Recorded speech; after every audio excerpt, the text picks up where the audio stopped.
Imagine the year 1324. The world is vast, rich, and full of wonders, yet almost no one knows just how far it reaches. Now, close your eyes and fly with me across this medieval world during the age of Mansa Musa. See that caravan threading its way across the Sahara Desert. Tens of thousands of people and camels shimmering in the heat. That is the Emperor of Mali, journeying with so much gold that it will astonish a continent. Lift up over the dunes and across the Mediterranean. There, the spires of Cairo rise by the Nile, the largest city in Africa and the Middle East, bustling with traders from lands as far as India and Spain. Higher still, over fertile plains and mountains, to the Black Sea, where Italian merchants and their galleys trade with Mongol princes on horseback. Now race east along the Silk Road, across Persia's deserts and Central Asia's steppe, under the endless sky that is home to nomads and their herds. As night falls, follow the lantern lights of a caravanserai where Persian, Chinese, and Venetian traders share stories over tea. Dawn again, and we arrive in Khanbalik, the great Khan's capital in China, with its palaces and crowded markets. Paper money changing hands for porcelain and silk. Dip south to the Indies. The Delhi Sultanate sprawls over India, ruled by a dynamic sultan commanding vast armies of war elephants and cavalry. His city, Delhi, is a mosaic of forts and gardens, scholars and elephants. Further east, sail past golden pagodas in Burma and Thailand, then island hop to Java, where a mighty king of Majapahit presides over spice-laden ships coming in from every direction. Finally, journey across the unknown ocean, to the Americas. In Mexico, the Mexica people wander in search of a sign to build their great city. They will find an eagle on a cactus next year and name the place Tenochtitlan. On Andean mountain terraces, farmers tend potatoes, unaware of empires beyond the sea. In 1324, the world's peoples live separate stories. Yet here, in our mind's flight, they appear side by side. We see Mansa Musa's glittering caravan crossing paths with Europe's hungry peasants, Mongol warriors greeting Indian sages, medieval monks peering at the same stars as Arab astronomers. It is a world both connected and divided, full of splendor and struggle. Our journey will take us around this world as it was in Mansa Musa's time, around the year 1324, to witness what was happening in each far-flung corner at that very moment. How were people in West Africa, the Middle East, Europe, and India living at the same time? What links could possibly connect a Malian Mansa, a Mongol Khan, a French king, and an Indian sultan? And how were their worlds utterly different? Let us find out as we travel back 7 centuries to visit the world during Mansa Musa's era.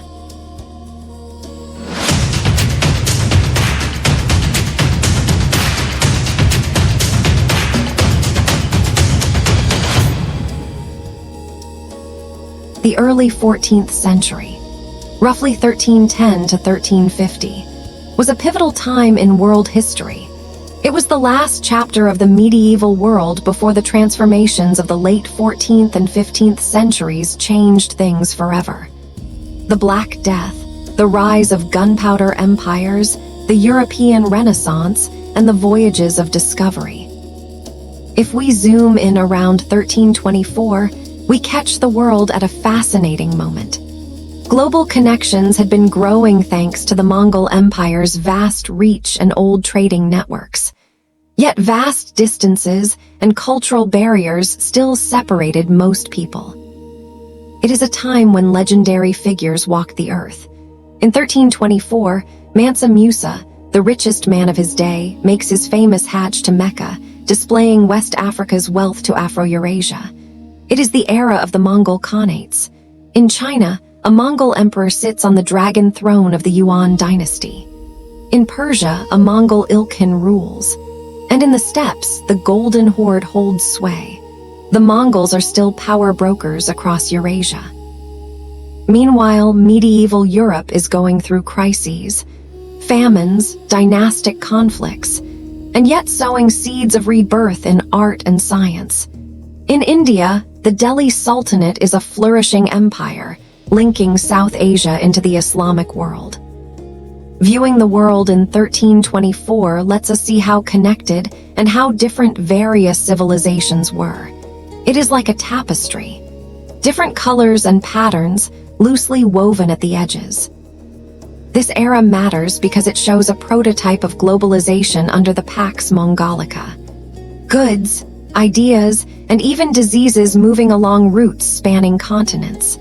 At the same time, the world of 1324 is profoundly medieval, steeped in religion, ruled by kings and khans, with most people being peasant farmers living local lives.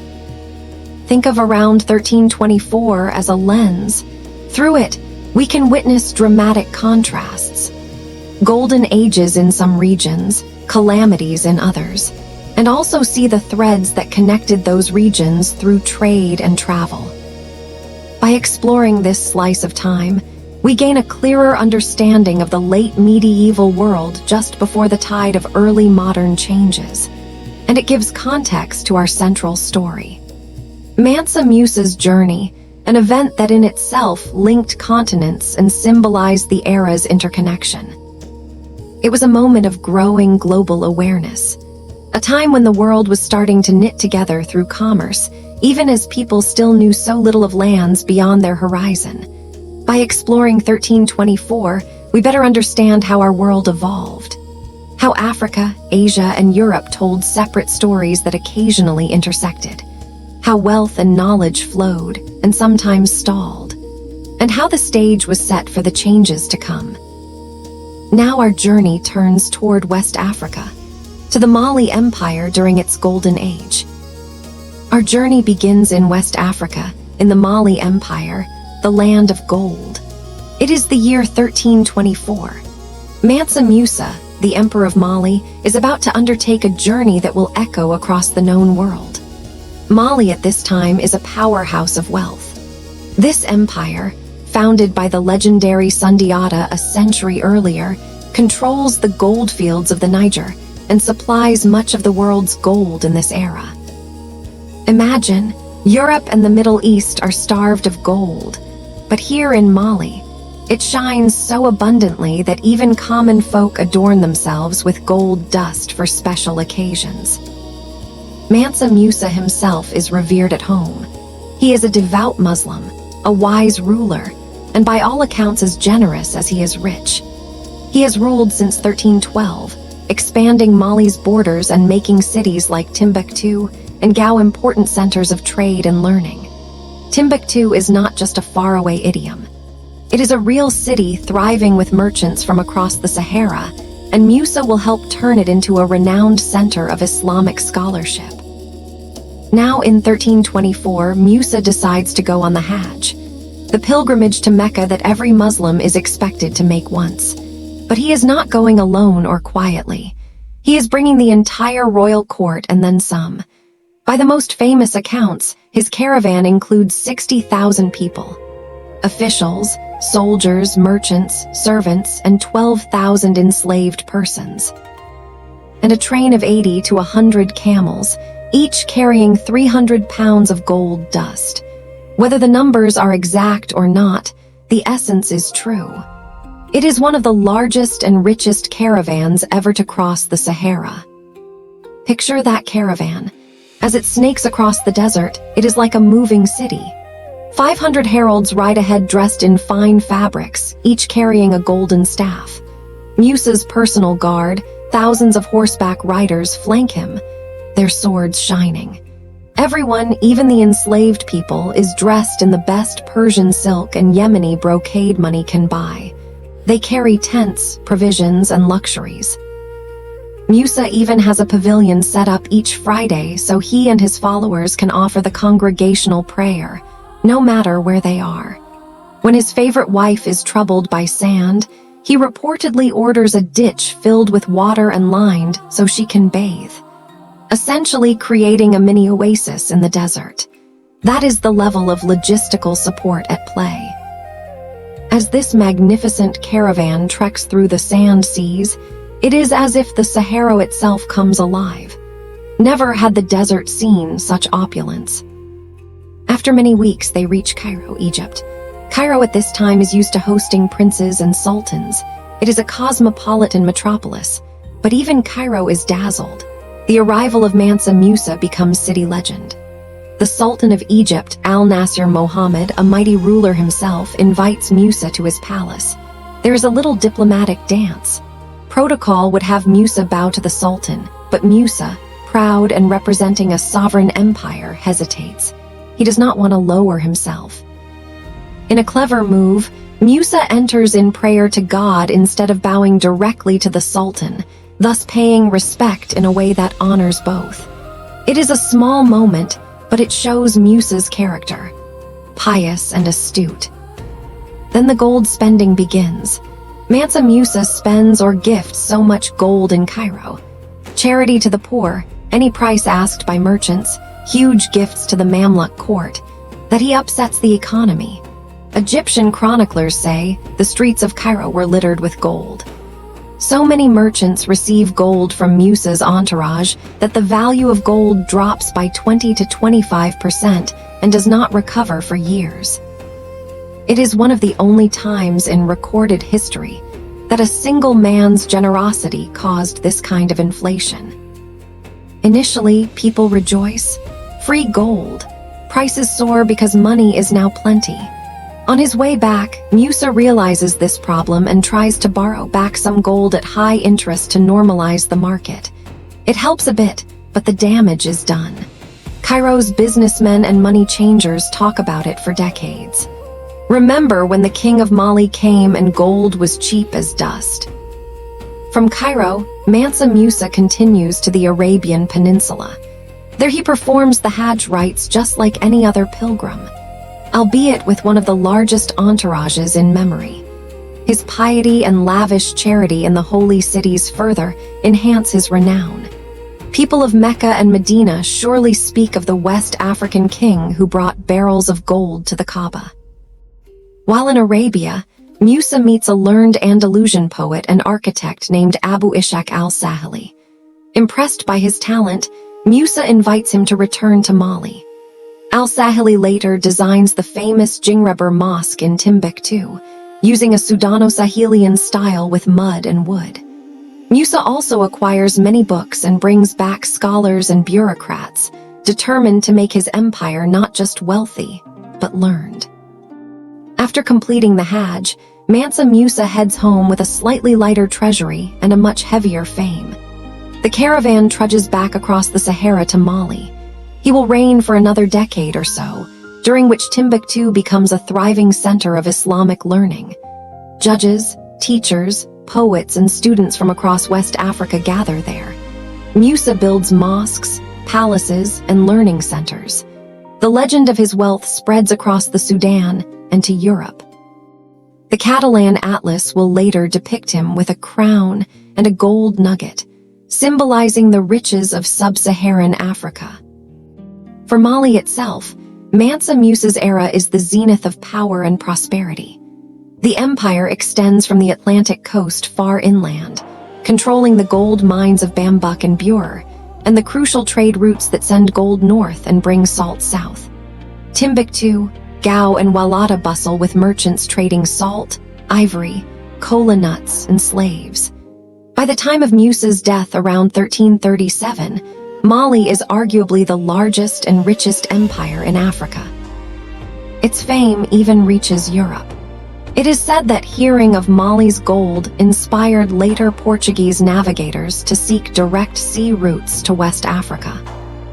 In summary, what was happening in West Africa around 1324? A flourishing empire, deeply connected to the Islamic world, showcasing its immense wealth. Mansa Musa's epic pilgrimage becomes West Africa's grand entrance onto the world stage. Timbuktu rises as a center of learning, and Mali stands at its golden height. While Mansa Musa was making his golden journey, half a world away another drama was unfolding. The age of the Mongol Khanates. Remember Genghis Khan's world-shaking conquests in the 1200s? By the 1320s, His unified empire had split into 4 major successor states, but they still dominated Asia from the Pacific to the Black Sea. It was a Mongol world order, often called the Pax Mongolica, and it made the early 14th century arguably the most interconnected that the old world had ever been up to that point. Let's break it down by Khanate. Yuan dynasty, China. In 1324, Mongol rule in China was at its peak under the Yuan dynasty. The Great Khan, who was also the Yuan emperor at that time, was Yesun Temur, though history does not remember him as vividly as Kublai Khan, his grandfather. Picture the capital, Khanbalik, Beijing. It is a cosmopolitan city. Mongol royals and generals live in Chinese-style palaces, employ Persian astronomers and Turkic advisors, and patronize Tibetan Buddhist lamas. Chinese farmers toil in the countryside, still perhaps resentful of their foreign conquerors, but the country is stable and trade is booming. The Grand Canal has been extended to supply grain to the north. Marco Polo had visited the court a few decades earlier, and by 1324 his stories are circulating back in Europe. Indeed, Marco Polo lies on his deathbed in Venice in that same year, allegedly saying, "I have not told half of what I saw." Under the Yuan, Silk Road trade flourishes. Silks, porcelains, and tea flow west. Caravans bring spices from Java, pearls from India, and rugs from Persia across Mongol territory. The rulers actively protect merchants, even issuing them Pesa passports for safe conduct. If we visited the port of Quanju in 1324, we would find ships from Arabia and India docked alongside Chinese junks. Clear evidence of lively maritime exchange. Culturally, the Yuan dynasty is a mix of influences.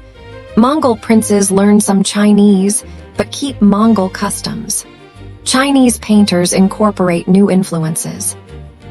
Muslim architects help build observatories in Beijing. Kublai Khan had established an Islamic astronomy department years earlier. Yet behind this cosmopolitan shine, all is not well.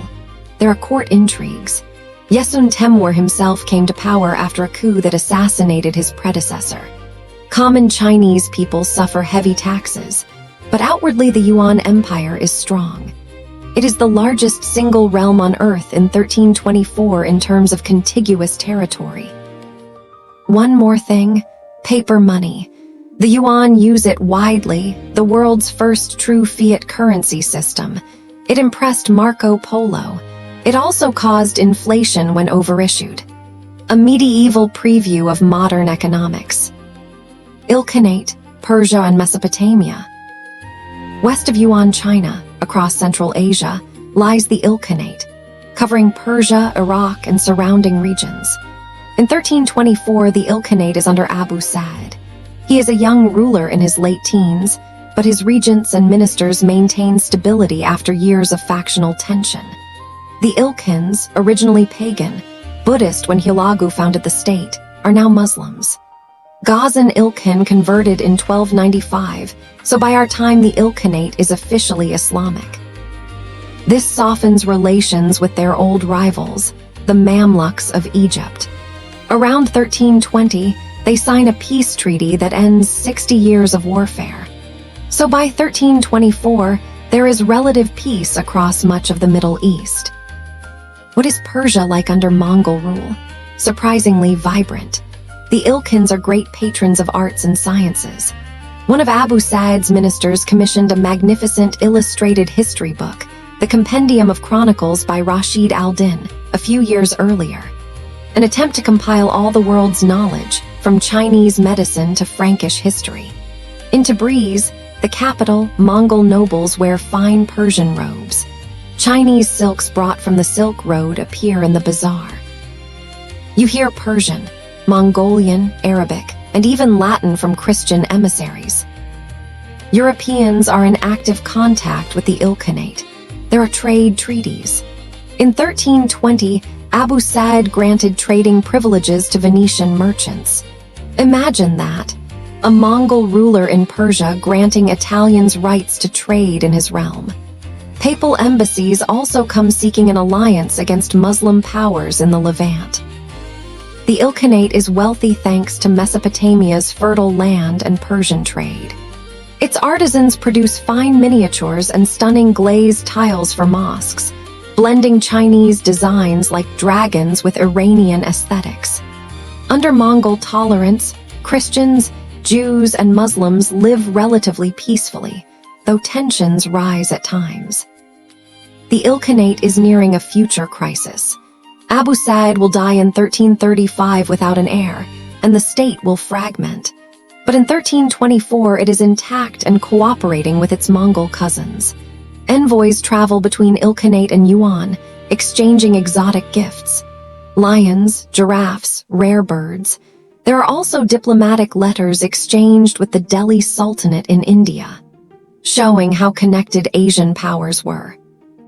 Chagatai Khanate, Central Asia.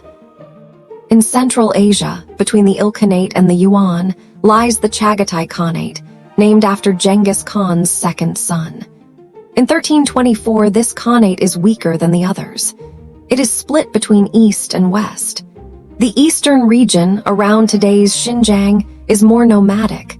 The western region, Transoxiana, containing cities like Samarkand and Bukhara, is more settled and Persianate. The ruler around 1324 is Kebek Khan. Kebek attempts to strengthen the state. He mints coins, designates Samarkand as an official capital, and introduces reforms unusual for nomadic rulers.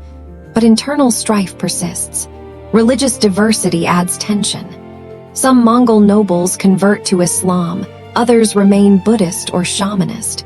Within a decade, Khan Tarmashirin, a Muslim, will take over and spark internal backlash. But in 1324, the Chagatai realm still benefits from Silk Road traffic. Caravans from Persia pass through its territory toward China. They stop at oasis towns like Bukhara and Kashgar. They pay taxes to Mongol lords and trade goods at markets. Even though the state is unstable, the Mongols maintain safe trade routes. It was said you could travel across Asia with a Mongol peza and not be attacked, a proud boast of the Pax Mongolica. Around this time, a Chagatai Mongol army invades northern India, one of several raids against the Delhi Sultanate. They reach the outskirts of Delhi and cause panic. Sultan Ghiyath al-Din Tughlaq repels them, perhaps by diplomacy and payment. Many of the invaders later defect and settle in Punjab, becoming part of Delhi's military. This shows how fluid Mongol loyalties had become by the 14th century. Still, the Chagatai Khanate in 1324 supports the idea of Mongol unity. They nominally recognize the Great Khan in China. If we visited a Chagatai city like Kashgar, we would meet traders from India, see Chinese silks, hear Persian in the markets, and watch Mongol garrison troops patrolling. A culturally rich but politically unstable realm. Timur, who will reshape Central Asia later, is not yet born. Golden Horde, Russia and the steppe. Up north, stretching from Kazakhstan to Ukraine and into Eastern Europe, lies the Golden Horde. In 1324, it is ruled by Uzbek Khan, a powerful ruler who converted the horde to Islam. The Golden Horde is at its height. Its capital, Sarai on the Volga River, is a bustling city market of yurts turned into stone buildings, trading grain, furs, slaves, and luxury goods from Venice, Persia, and Egypt. The horde dominates the western steppe. It keeps the Russian principalities under tribute. Russian princes pay annual taxes and travel to Sarai to seek the Khan's approval. In 1324, Prince Ivan I of Moscow is working hard to win Uzbek Khan's favor. This loyalty will soon earn Moscow the title of Grand Prince, setting the foundation for Moscow's later rise. Meanwhile, in 1324, the city of Tver rebels by killing a Mongol tax collector. Uzbek Khan prepares to punish them, which he will do harshly a few years later with Moscow's assistance. Life under the Golden Horde is diverse. Along the Black Sea, Italian merchants from Genoa operate colonies like Kaffa in Crimea. They trade European cloth and weapons for grain, wax, fish, and especially slaves. The Black Sea slave trade that supplies the Middle East. These merchants pay taxes to the Khan. Nomadic Mongols and Turkic tribes still roam the steppe with their herds, but many are converting to Islam. Uzbek Khan promotes Islam strongly, building mosques and supporting scholars. In former Rus, towns like Kiev, Orthodox Christian life continues under Mongol supervision. Remarkably, the Golden Horde in 1324 is allied with the Mamluk Sultan of Egypt. As fellow Muslim powers, they exchange envoys, gifts, and maintain a trade alliance. This means caravans can travel from Cairo to the Volga with relative safety. In summary, the Mongol world in 1324 is where East meets West. It is a world tied together by Mongol rule, where trade flows freely. Silk, spices, gold. Horses, slaves. Ideas move across continents. Chinese printing techniques reach Persia. Middle Eastern astronomy influences Chinese observatories. Travelers like Marco Polo or Franciscan missionaries can cross Eurasia and return alive to tell their stories. It is a brief window of unity.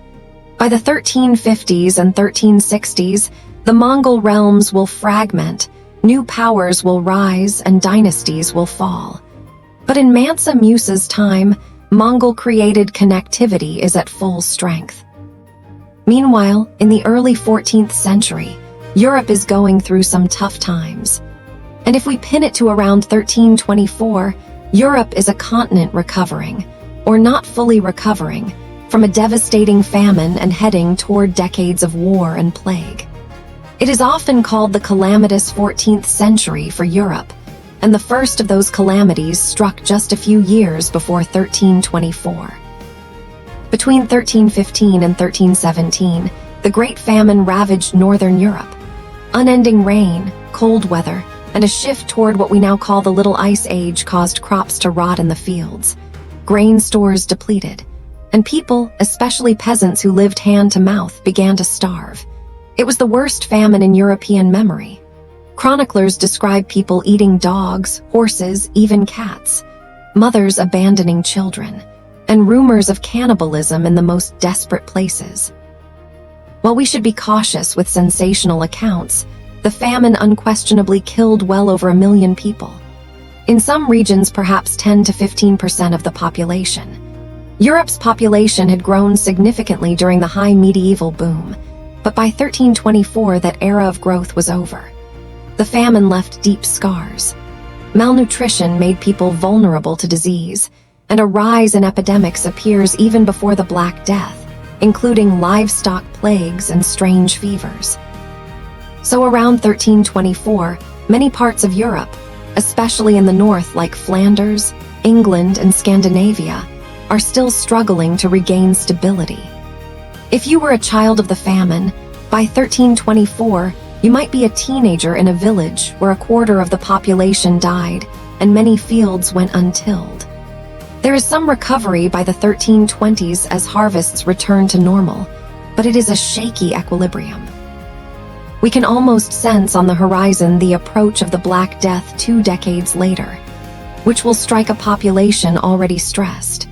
They do not know that, but the ominous mood in religious writings of the time, with the 4 horsemen imagery, suggests a society feeling insecure. Europe's political scene is a patchwork of kingdoms and feudal states, often at odds. A few major regions stand out. England in 1324 is under King Edward II, and it is not a glorious time. Edward II is widely seen as a weak king dominated by favorites, first Piers Gaveston, then Hugh Despencer. By 1324, his realm is unraveling. The barons hate the Despencer family's influence. Queen Isabella, sister of King Charles IV of France, is estranged from her husband. England is still recovering from famine and suffering from conflict with Scotland. In 1314, the Scots, led by Robert the Bruce, defeated Edward II's forces at Bannockburn. securing de facto Scottish independence. So while Mansa Musa is at the height of success in 1324, Edward II is defeated and humiliated. Scotland free in the north and his own court plotting against him. In 1326, Isabella will invade England with Roger Mortimer and overthrow him, but in 1324 that coup is still forming. England and France are also at odds. In 1324, the Short War of Saint Sardos erupts, during which the French king seizes part of English Gascony. England loses territory, another dent in Edward II's reputation. For the common folk, life is hard. Taxes are high to fund lost wars. Food remains expensive after the famine. In the north, Scottish raids add to the misery. An English peasant in 1324 might know vague tales of distant lands, but nothing concrete about Mali or China. France in 1324 is somewhat stable, but heading toward dramatic change. The king, Charles IV, is the last of the direct Capetian line. He wins that small war in Gascony, so France's prestige is fine. France is the most populous kingdom in Europe and relatively centralized thanks to earlier reforms. But Charles IV will die in 1328 without a son, opening a succession crisis. His cousin Philip VI will become king, but Edward III of England will also claim the throne. This dispute will spark the 100 Years' War in 1337. So France in 1324 is the calm before a storm. France too has weathered the famine. Northern France was badly hit. Southern France fared a little better. Importantly, in 1324 Avignon is the seat of the Pope. The papacy has moved from Rome into French influence. Pope John XXII sits in a lavish palace, effectively under French supervision. This gives France enormous religious leverage, but also fuels criticism of church corruption. A French commoner in 1324 is recovering slowly. Harvests have improved, but taxes and tithes weigh heavily. If they live in Paris, they see a bustling city. Notre Dame Cathedral standing proudly, the University of Paris full of scholars debating theology and philosophy. In 1323, Marsilius of Padua wrote Defensor Passus, arguing for the autonomy of secular government from the church, a daring idea that forced him to flee. Europe is intellectually restless. The Holy Roman Empire, the German lands and parts of Italy, is a battleground of ideas and authority. The emperor-elect, Louis IV of Bavaria, and Pope John XXII are locked in conflict. In 1324, the Pope excommunicates Louis IV for not seeking papal approval in a dispute over imperial succession.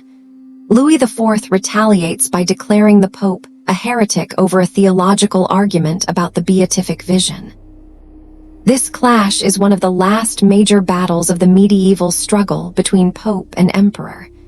Scholars flee to Louis IV's court, including Marsilius and William of Ockham. Germany itself is a mosaic of duchies, cities, bishoprics. The famine hit Germany less severely, so towns like Nuremberg and Cologne are flourishing with trade. Italy is divided between Ghibellines and Guelphs, factions loyal to emperor or pope. Italy handled the famine better by importing grain by sea. Italian culture is beginning to transform. Dante died in 1321 after finishing his Divine Comedy, a masterpiece that hints at Renaissance thought. Giotto is painting with a new sense of realism.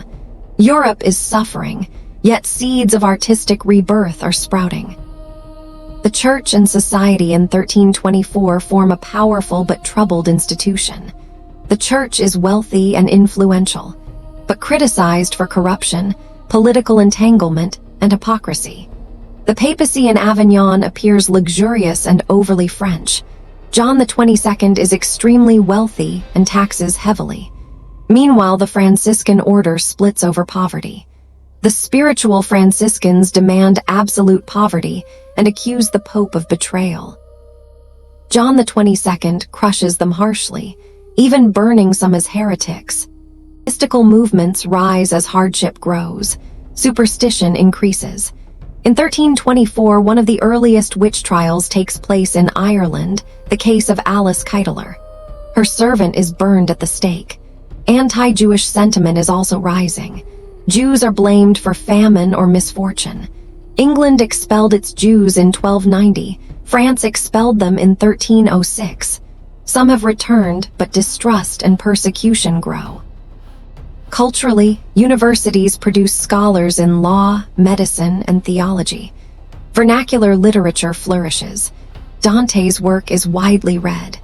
The Roman de la Rose remains influential. In 1327, Petrarch will see Laura and begin writing sonnets, helping launch Renaissance humanism. Europe is intellectually alive even as social conditions crumble. So in summary, Europe in Mansa Musa's time is a continent of contrasts. Culturally, it is on the edge of transformation, with Dante, Giotto, and early humanist ideas. But socially and economically, it is strained by famine, political conflict, and the coming plague. Politically, it is fractured. England versus Scotland, France versus England, Pope versus Emperor, city versus city in Italy. It is not a unified or dominant region. Most Europeans in 1324 would never have heard of Mansa Musa or the Mongols. Their world is the village, the manor, and the church. Yet indirectly, they are connected to distant places. European swords might be forged from Indian steel brought through Middle Eastern traders. The gold in a Florentine florin may have come from Mali. The Black Death that will devastate Europe will arrive through Mongol roots. By focusing on 1324, we see Europe at a turning point. One era ending and another beginning. It is a sobering contrast to the wealth of Mali or the connectivity of the Mongols.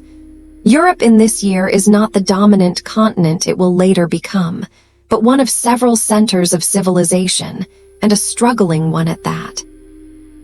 At the same time across the Indian Ocean, India was experiencing its own age of empire.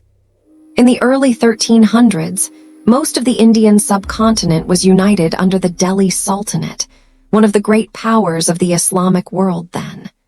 So while Europe had its feudal kings and Mali its Mansa, India had sultans sitting in Delhi ruling an empire of millions.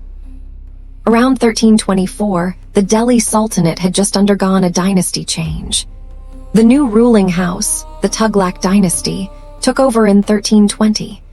Our focus goes to one of the most fascinating rulers of the age, Muhammad bin Tughlaq, who became sultan in 1325, just 1 year after 1324.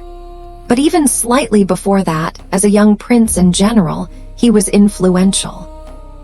Let's set the scene in Delhi around 1324. The reigning sultan is Ghiyath al-Din Tughlaq, the dynasty founder. He's a seasoned, no-nonsense man, builder of the mighty fortress of Tughlaqabad outside Delhi, whose ruins still impress with their slope-wall battlements. In 1324, old Ghiyath goes off to conquer eastern India, Bengal.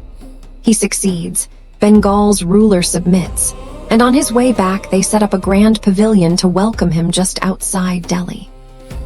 But tragedy, or perhaps intrigue, strikes. The pavilion collapses on him, killing him. Many suspect it's sabotage arranged by his own son Jana Khan, Prince Mohammed, to hasten his own rise. True or not, that's what happens.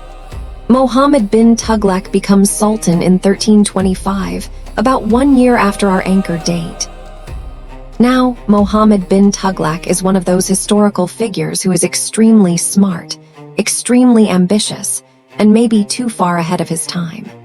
He is remembered for spectacular successes and failures. Under his rule, 1325-1351, the Delhi Sultanate reaches its largest territorial extent. He either directly rules or has vassals in nearly all of India, except the far southern tip. It's remarkable. From the Himalayas to the Deccan Plateau, one empire. Think about what that meant in a time with no telegraphs or railways. Huge challenges of governance. Muhammad bin Tughlaq, being the brilliant if somewhat eccentric man he was, attempts bold solutions. For instance, he finds it hard to keep an eye on the distant southern provinces from Delhi.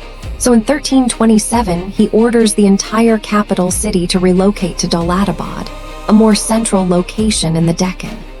Yes, he literally tries to move the populace 700 miles. It's forced and disastrous. Many people die on the trek, and eventually he abandons it. But the very attempt shows his audacity and the immense resources at his disposal to even try. Another idea appears in his finances.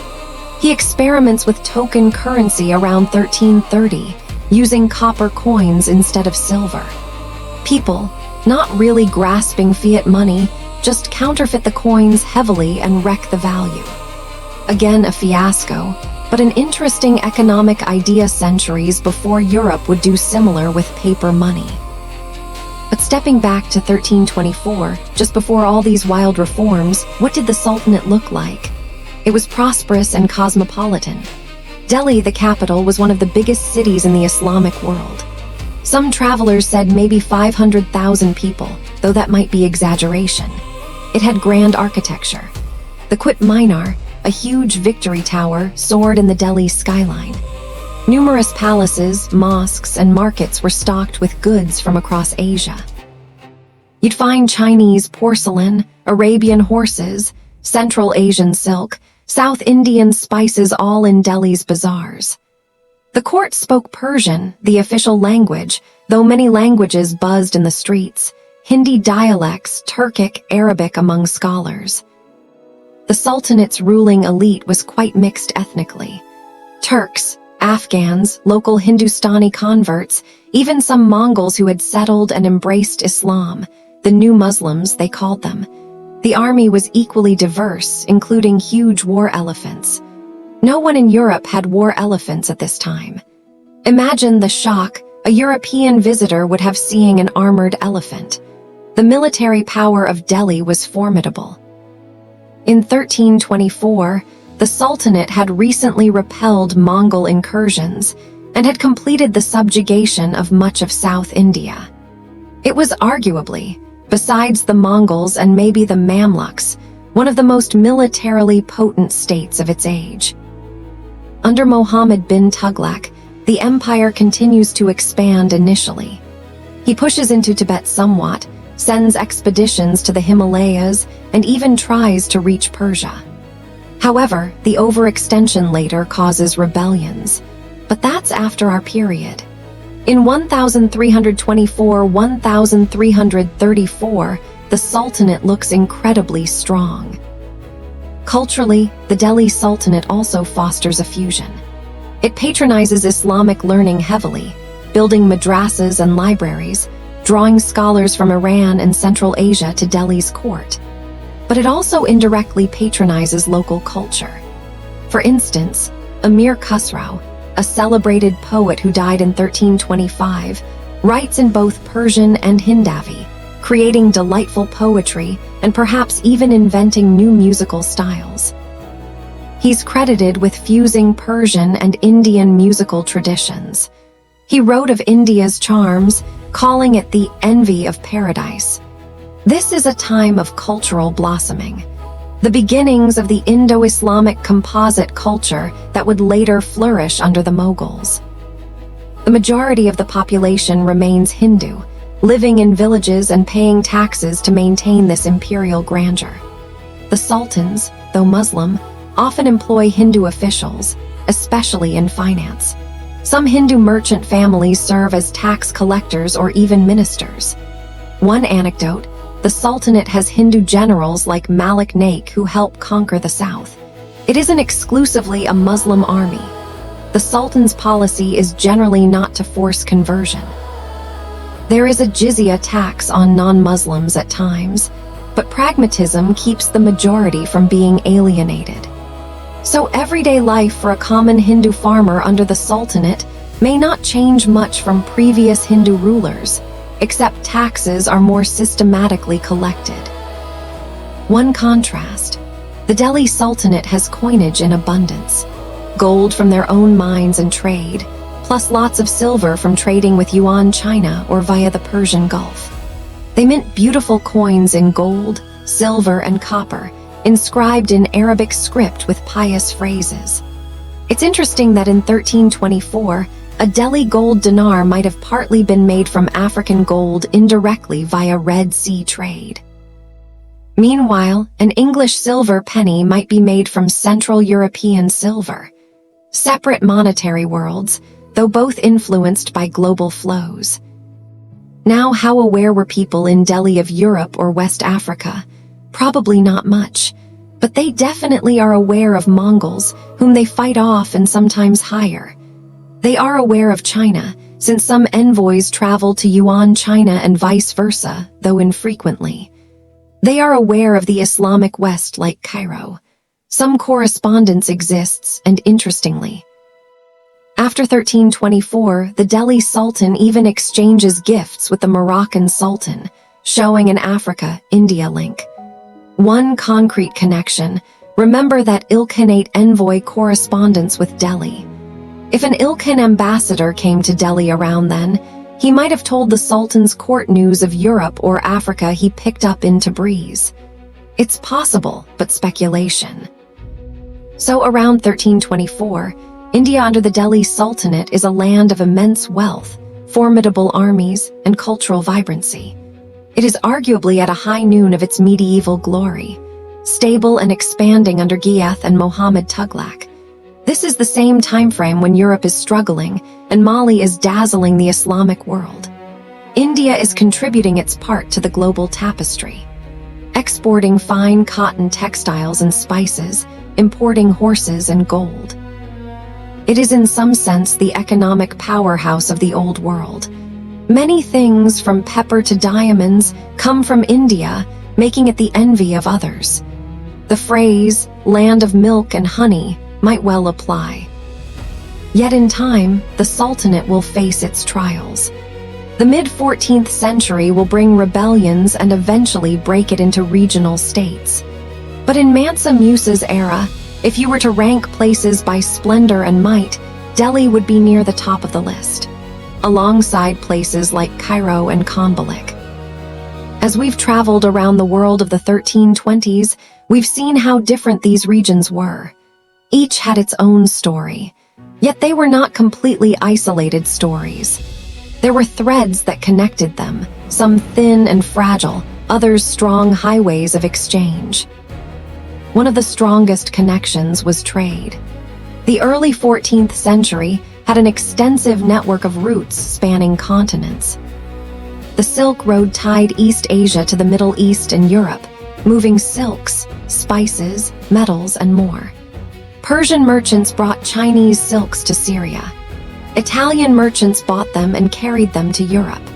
If a noble in Paris wore a silken brocade in 1324, that fabric likely came via Mongol intermediaries all the way from Hangzhou or Suzhou. The Indian Ocean sea routes linked East Africa, Arabia, India, and Southeast Asia. A merchant in 1324 could start in Malindi on the Swahili coast with ivory and gum, sail with the monsoon to Gujarat, trade for cotton textiles and spices, then continue to Oman or Aden and travel up the Red Sea to Cairo. Some of those goods would ultimately head to Europe. It's very likely that some gold Mansa Musa spent in Cairo was later used by Egyptian traders to buy Indian pepper or Indonesian cloves. In that way, West African gold entered India's economy indirectly. Trans-Saharan trade connected West Africa's interior with North Africa and the Mediterranean. Mali's gold went north in exchange for salt and luxury goods. North African historians heard of Mali and Ghana via traders long before Mansa Musa. That's how geographers like Al-Idrisi knew of the land of gold. Musa's pilgrimage followed a well-known caravan route. A single bag of gold or a block of Saharan salt could be the physical link between civilizations. European coinage depended on African gold. African economies depended on North African salt. The salt might be mined by Saharan nomads and sold to Malians. A whole chain of people cooperated without ever meeting each other. The Mongol relay system, and the relative peace they enforced across Asia meant ideas and inventions could move. Gunpowder knowledge spread west. Chinese cloud motifs appeared on Italian textiles by mid-14th century. Instruments like the rebab influenced the development of the European violin. Astronomical work from the Maragha Observatory in the Ilkhanate influenced Byzantine and later Renaissance astronomy. These exchanges moved slowly, but they were real. Religious networks also created connections. The Hajj in Mecca drew Muslims from Spain to India to Mali. It is very possible that in Mecca, people from Musa's entourage spoke with pilgrims from Delhi or Samarkand. Information spread this way. Mecca functioned like the information hub of the medieval Muslim world. News of Musa's generosity traveled far. Missionaries and envoys moved between distant cultures. Catholic friars like Odoric of Pordenone and John of Montecorvino reached China. Their presence brought a small window of Europe to the east. Earlier, Rabban Bar Sama, a Nestorian Christian monk from Beijing, had traveled all the way to Europe and spoke with kings in Paris and Rome. His journey was not in 1324, but the memory was still alive. In the Islamic world, scholars traveled from center to center. Andalusian architects traveled to Mali. Persian scholars moved to Delhi.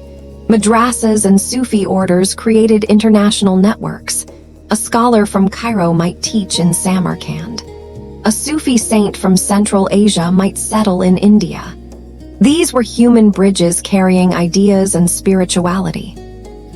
Yet despite all these lines of contact, much of the world in 1324 remained unaware of other cultures.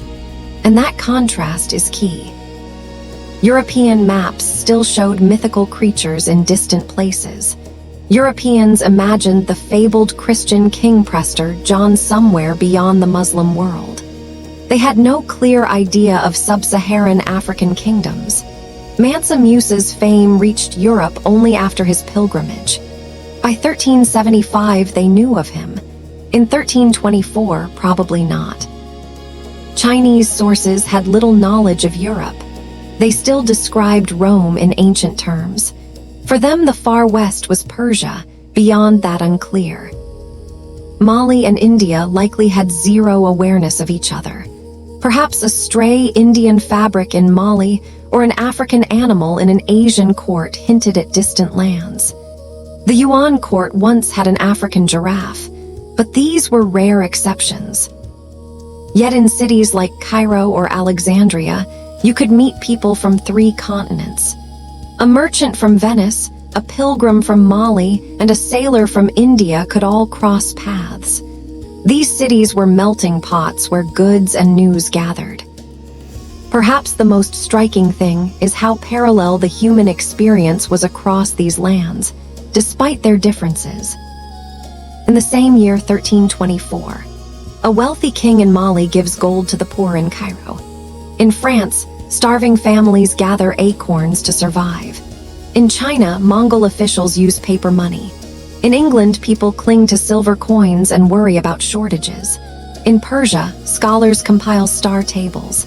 In Paris, scholars debate poverty and theology. In India, poets compose verses blending Persian and Sanskrit imagery. These worlds do not know each other's triumphs or struggles. It is poignant. In 1324, the world was both immense and interconnected. Immense, because most people never traveled far. Interconnected, because unseen forces linked their fates. The gold coin a Venetian used to buy pepper might come from Musa's realm. The plague that would soon devastate Europe and Asia would come from fleas in the Mongol steppes. The blue pigment in a Spanish manuscript came from Lapi's mines in Afghanistan. The ideas guiding a sultan's policy in India came from Greek philosophy and Persian administration. All these threads tie distant cultures together. The time of Mansa Musa shows how different, yet connected, the world could be. Wealth and famine, science and superstition, tolerance and cruelty. Most regions did not know each other directly, yet global currents were already shaping them. As our view widens, imagine the major centers of 1324 glowing like points of light. Mali, Cairo, Baghdad, Samarkand, Delhi, Beijing, Paris, each shines brightly on its own. Then imagine sparks traveling between them, a trader with a message, a handful of gold being exchanged, an explorer bringing home stories. Over centuries, these sparks multiply. Slowly, the whole map becomes a web of connections. In 1324, that web is only beginning to shimmer. The year 1324 is long past, yet its echoes shape our world. It was before the great ocean voyages, yet it had its own global network. A network built by caravans, ships, scholars, and merchants. A world where a West African king's generosity could ripple into economies far away. Where Mongol peace let a friar walk from Europe to China. Where gold, spices, and ideas traveled slowly across deserts and seas. Where civilizations that never met still influenced each other. Most people in 1324 never knew about the wonders or the hardships unfolding across the earth. The farmer in France could not imagine Mali's wealth. The merchant in China never heard of England's troubles. Yet all were part of a human story that would one day connect the continents. So as we close this journey, think of a map of 1324, lights glowing at great centers, sparks moving between them, a world larger than any one viewpoint, a world beginning its slow march toward becoming one interconnected human story. During Mansa Musa's lifetime, the world was full of parallel lives and distant dreams. Each culture splendid on its own, yet unaware of the full scale of humanity. It reminds us how far we've come in shaping a connected world, and how, even when we think we're separate, we are all part of one global story. The year 1324 lets us witness the rich tapestry of medieval humanity, threads separate yet interwoven, a world vast, vibrant, and on the cusp of change. Thank you for watching. If you want more stories like this, visit our channel homepage. You'll find kings, queens, wars, migrations, culture, and the forgotten people who shaped history. There's always another story waiting. And if you enjoyed this episode, you should watch our story about Yasuke, the African warrior who rose from servitude to stand beside one of Japan's greatest warlords. His journey is one of the most remarkable in world history, and it's already on the channel for you to explore. Remember to like, share, subscribe, and drop a comment. Your support helps us tell more stories that deserve to be heard.